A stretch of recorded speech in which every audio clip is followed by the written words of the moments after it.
Welcome everyone to a session recording of the first scenario of the game called Kiev 41, which has recently been released. It's by Vento Nuovo Games. They're based in Italy, and I've by now acquired a few of their titles, and this one is the third in the trilogy. The first one was Moscow 41, the second one Leningrad 41. And as I said, this is the third one, Kiev 41.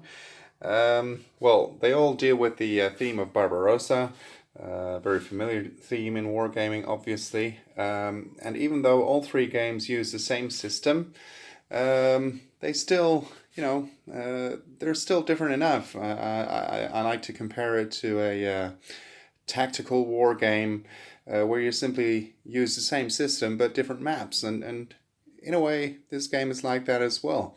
As I said, I'm playing the first scenario, which covers the month of July only, unless a sudden death condition occurs. Well, that's unlikely to happen, but it's possible. And this is actually the situation that you see now after both sides have played one impulse. And well, the most remarkable thing has happened here. I've placed the two white cubes already, which signify that the Germans are, these two German units, and they're actually their most powerful panzer units, are out of supply. In the first German impulse, they tried a blitz, and they failed even to clear the second Russian area. And in the subsequent Russian, well, you can call it a counterattack, all right. Well, those units were cut off, as you can see here. Also, here along the rivers, well, the Germans and Romanians have engaged the Russian forces, but have really failed to break through anywhere, which is because of all the river crossings. Really, this is one of the main differences I feel between Leningrad 41 and Kiev 41. Even though in Leningrad 41 the Germans also have to cross a number of rivers at the beginning of the scenario, well, at the beginning of the campaign, there's usually a way around it because they usually already have a couple of bridgeheads. And here, well, they really do need to cross the river everywhere. Why is that important?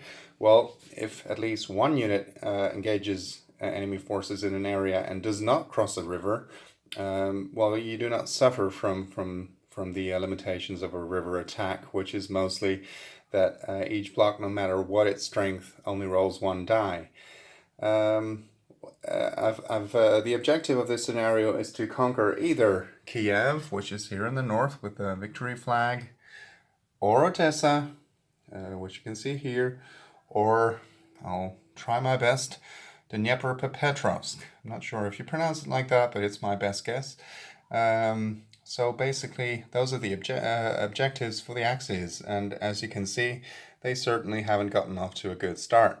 After I've played, that's at least what I'm intending to do, after I've played two impulses, or one impulse each, for each side, I'll try to post another video and update you on how it's going.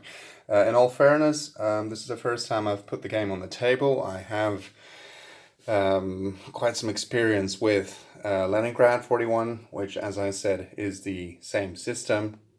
So I'm not really expecting any huge problems, but I did have to read through the rulebook again and get reacquainted with the game. So I'm sure, I haven't been playing optimally, but I don't think I've made any mistakes either so far, as far as the rules are concerned. And yeah, it's a really promising opening. Yeah, it seems to be a very nice game with its own challenges, especially here in the north, as you can see.